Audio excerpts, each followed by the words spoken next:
Fair, accurate, to the point. This is Face the State on Montana's news station.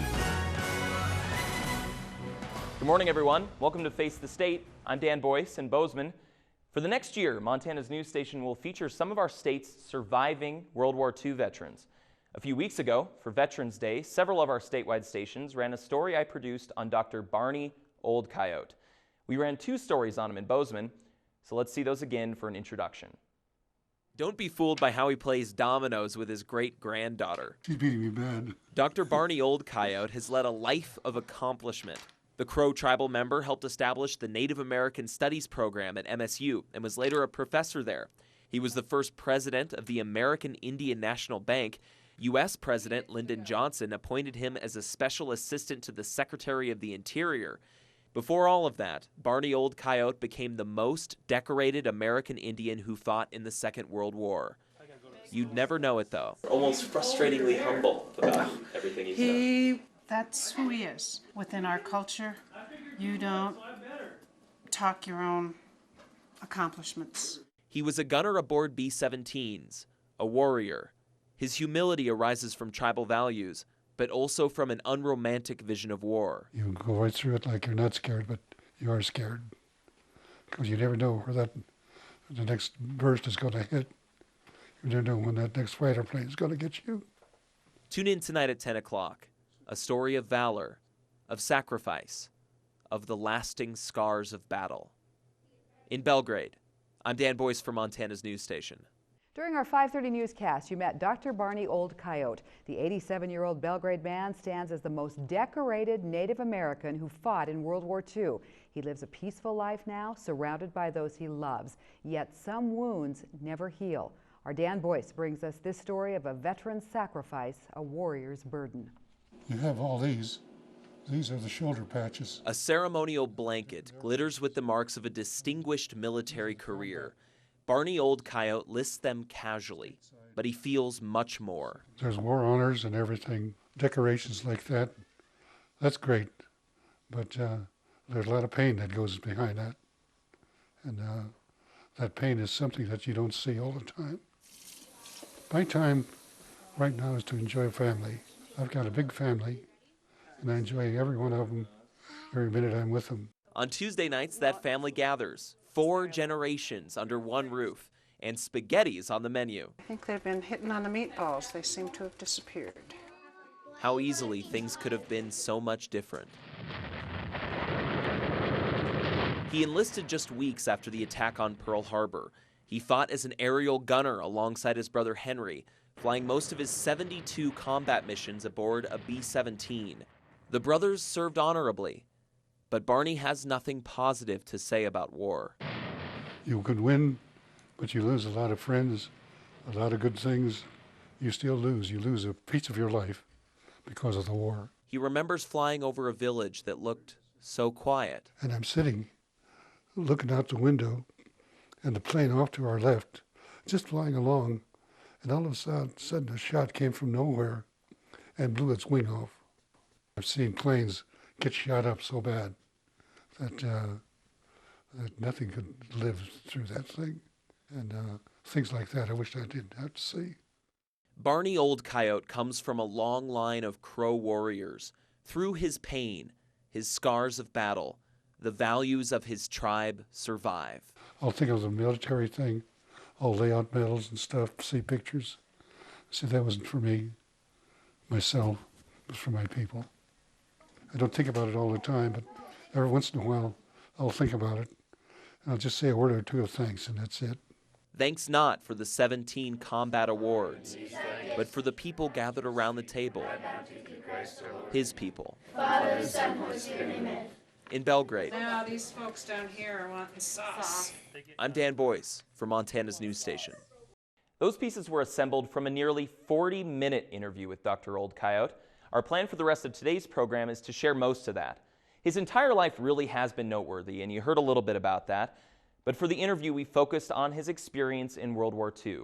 It's an experience that begins in the early morning hours of December 8th, 1941, the day after the Japanese attack on Pearl Harbor.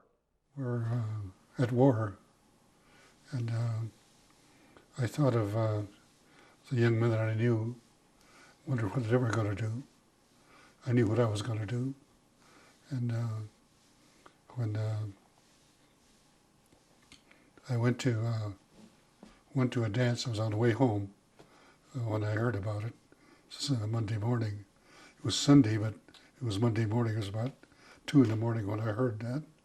So when I got home, I went straight to the hospital, and my brother was working there, and I asked him for some money, and this is kind of unusual. It's so early in the morning.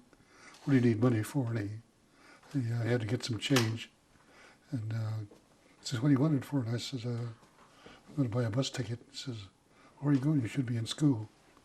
And I said, "I'm going to go to Billings."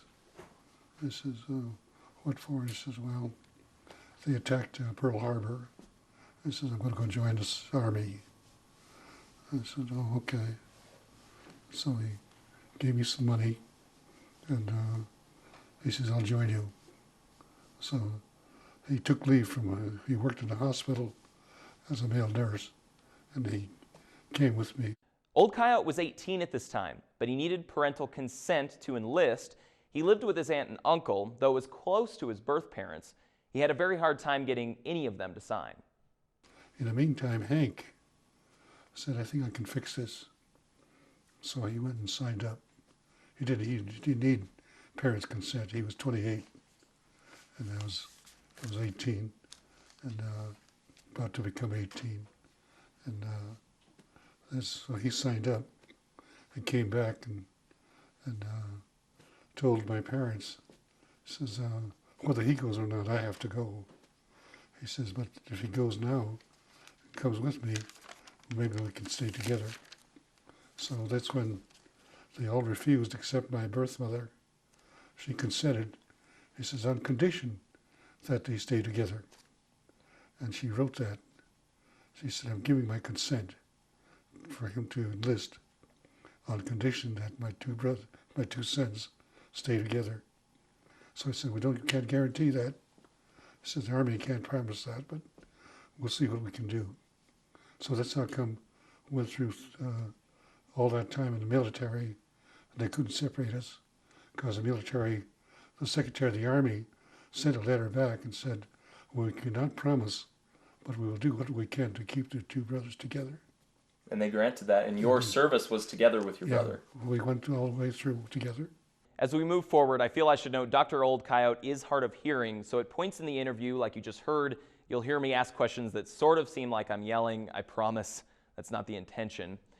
Anyways, the two brothers, Barney and Henry, went to gunnery school for fighter planes. They trained and prepared for deployment, but almost did not survive their first attempt to cross the Atlantic. It was a hurricane. A hurricane came, we flew into it, and they scattered the formation. There were 32 planes when we went into that storm, and 16 came out. So the rest was just lost. And Crashed. So we don't know. They never got any signs of them. They didn't find any survivors. Don't know what happened to them. Anyway, they found some debris later on, but no survivors. Then we sent us back to the States, and then got us a new plane. Our plane went through, we made history because we were flying along at 12,000 feet, and the storm picked us up and took us up to 22,000 feet. And then up there, and then it dropped us. And so we just dropped it. Then we pulled out. We were skimming the tops of the waves. And the propeller blades were bent back from hitting on the waves. And we thought that we shouldn't have made it at all. It buckled the wings.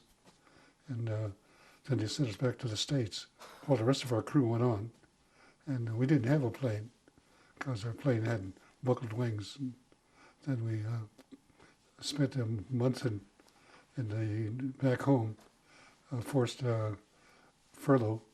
We didn't have a plane, so didn't have a unit. And after they got a plane for us, then went back, and we flew across the ocean by ourselves. And it was pretty risky in those days because Germans were all over the place, and they were looking for unescorted planes and shoot them down. So we went overseas and joined our outfit again, and that's when we started flying with B-17s. Breakfast before sunup, around 5 o'clock, we'd have breakfast, and it became a ritual because the Germans knew when we would be in the mess tent, knew what hours we had and everything. They knew that, and we had PA systems in all through the camp, and they would cut in. They would cut in here and there. When they knew we were at breakfast, they would announce. They'd cut in and say, they'd name our unit, they'd name our leaders, they'd name everything to let us know that they knew who we were, what we were, and what we were doing. I said, you're having your breakfast, enjoy, because this may be our last meal, because our boys will be waiting for you. Just things like that. So this was Axis Sally. Axis Sally was an American woman who did the same thing for the Germans as Tokyo Rose did for the Japanese, encouraging Americans to surrender and be weak and all that. And we'd go to breakfast, and they knew exactly when we were going to have breakfast. Then they'd come on, and made you wonder who the heck was telling on you, because Right. you'd look across the table and say, I wonder if he's the one that's giving us away, because they'd cut into our own radio system, and they'd cut in and they'd say, we know you're coming, enjoy your breakfast, because we'll be waiting for you. And shut it And off. you're an 18, you're a 19-year-old Right. kid. That had to have been absolutely terrifying. It made you wonder how the heck they knew, you know. And we never found out. They had ideas, but never found out. We'd eat breakfast, then we'd go to briefing. And we'd go to briefing first, then we'd have a final briefing. Because the trick was this, that in case somebody leaked, we'd have briefing, pictures and everything, and we'd go to breakfast. After breakfast, we'd have a second briefing, so before you got on a plane, in case there was a change, because the time that you had your briefing until you took off would be about 2 hours. So in case something changed, and something could change, because sometimes the leaders would back out, the people would get sick, and air crew members would get sick, and they'd just switch around. So a lot of times you try to get at least 12 planes per squadron, and sometimes wouldn't have enough to fill the 12 slots. You try to get 12 planes up in the air per squadron. So for 4 squadrons, the headquarters squadron, and 12 planes each, it'd be 60 planes. So each group had about up to 60 planes.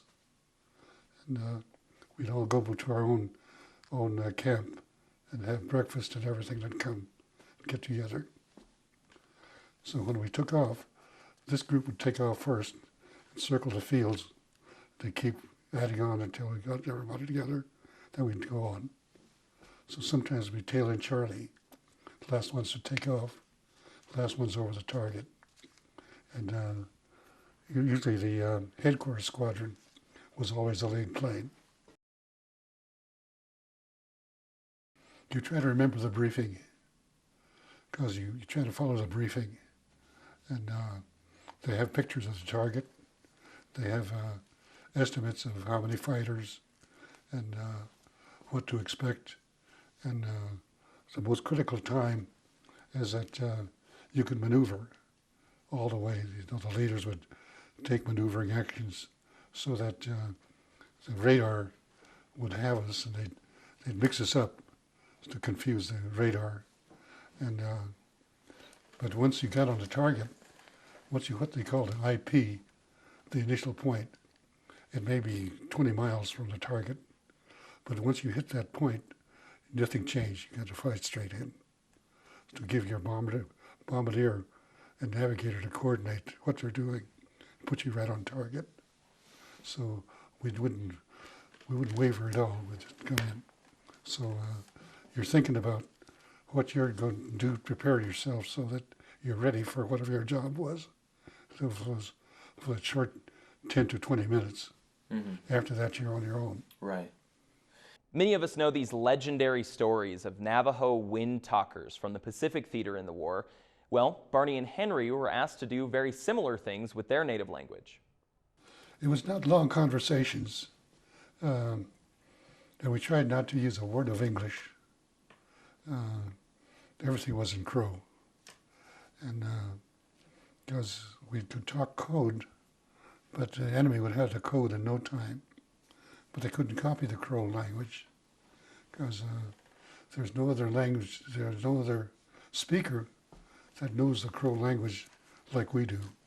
So we just talk Crow. And we had to use terms that only we knew, and that I knew, that he knew. And we wouldn't use English words, we just used Crow words to describe things. Example, we're on a mission to France, but on the way there, we changed direction, and instead of going to France, we're going to go to Italy. And I said, what can we do to let the succeeding waves coming behind us? We're the lead group, and Colonel Rainey and Jimmy Doolittle were on my plane. They talked it over and said, hey, his brother is in Colonel Rainey's plane in the second wave. We're in Jimmy Doolittle's plane in the lead group. Says what we could do is, if we change, we could have one brother talk to the other, because they have all our codes. We could talk code, but they know what we're doing. He said, we just have these Crow boys talk Crow to each other. So they said they credit us with code talking on those missions. We didn't talk code at all. We just talked Crow, just visiting like you and I, only we spoke Crow. And we knew that our commanders knew that there would be no one on the German side that could talk Crow. So this was you and your brother talking? Yeah, they called us the code talkers, but we didn't talk code at all. We just talked in Crow. I'd be in the lead plane, he'd be in the secondary plane. So in case we changed courses or targets, I could tell him. Right. I'd also tell him what to expect. So it was you and your brother, though, not you and a wider network of other American Indians. Okay. You see, in the South Pacific, the Navajos did that among themselves. So it was a network, but with us, just one plane to another plane. I asked Dr. Old Coyote what images stayed with him after the war. People had nightmares over it, and I slept good. But my brother, who was on the same plane with me, had a dream that would come and he couldn't sleep. But in his dream, he'd be looking out the radio station, because he was a radio operator also, and his plane would be falling on his tail. He'd be looking out the top of the radio hatch and falling, and that was his nightmare. He'd have to sit up and wake up and say it's not real and try to get back to sleep. With me, I slept like a log. I had no problem sleeping.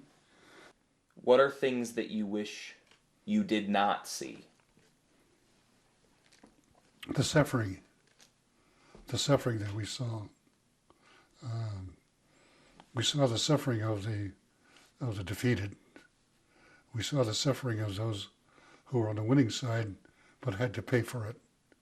And the suffering that you saw with your own crew members who got wounded, who got hurt. And you saw all that. You wish you never had to see it again. Because I sat there and watched while they repaired somebody's wounds. I helped set bones and put casts on of guys that are wounded while we were under fire. And those are the things I wished I never had to see. And I've seen planes get shot up so bad that that nothing could live through that thing. And things like that I wish I didn't have to see, because you know what it was like. One scene will stay with you for a long time. Example, I used to have bad dreams. We were flying over a real peaceful community one time, no violence, no anything. And I'm sitting, looking out the window, and the plane off to our left, just flying along, and all of a sudden a shot came from nowhere and blew its wing off, and it just flipped over, and just went and crashed, because it had only one wing, and it shot all two engines off on one side. And I saw that, and I hope I never had to see it again. There's things like that that are bad. So there were times during the war that you were scared? Very, very. You see veterans, they say, I wasn't scared at all. I say baloney. If you've ever been up there, you've been scared. You go right through it like you're not scared, but you are scared. Because you never know where the next burst is going to hit. You never know when that next fighter plane is going to get you.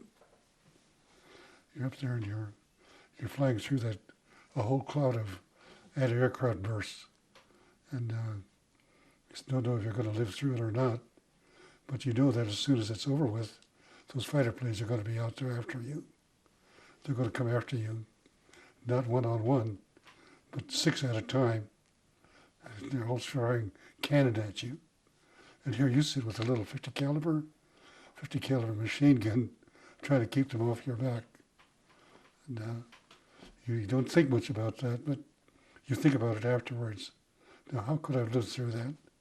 When he was coming at me, and I was firing 50 caliber shells at him, he was firing cannon shells at me, firing 6 machine guns at the same time. Because he's got 6 machine guns in his wings. He's got a cannon in his nose. He's firing at him as he's coming at you. We call it the strength to survive that and to live through it, but it's not strength at all. You just go through it, and it hangs on you. It scars you. It scars you for the rest of your life. For example, I'll see a young man in military uniform that looks nice, polished hat, polished helmet, and everything looks nice. But there's another side to that life that I know is there. And I'll see a young man, and I say it's too bad that he has to be in that right now. I wish there was no war. It wouldn't expose our youngsters to that kind of thing.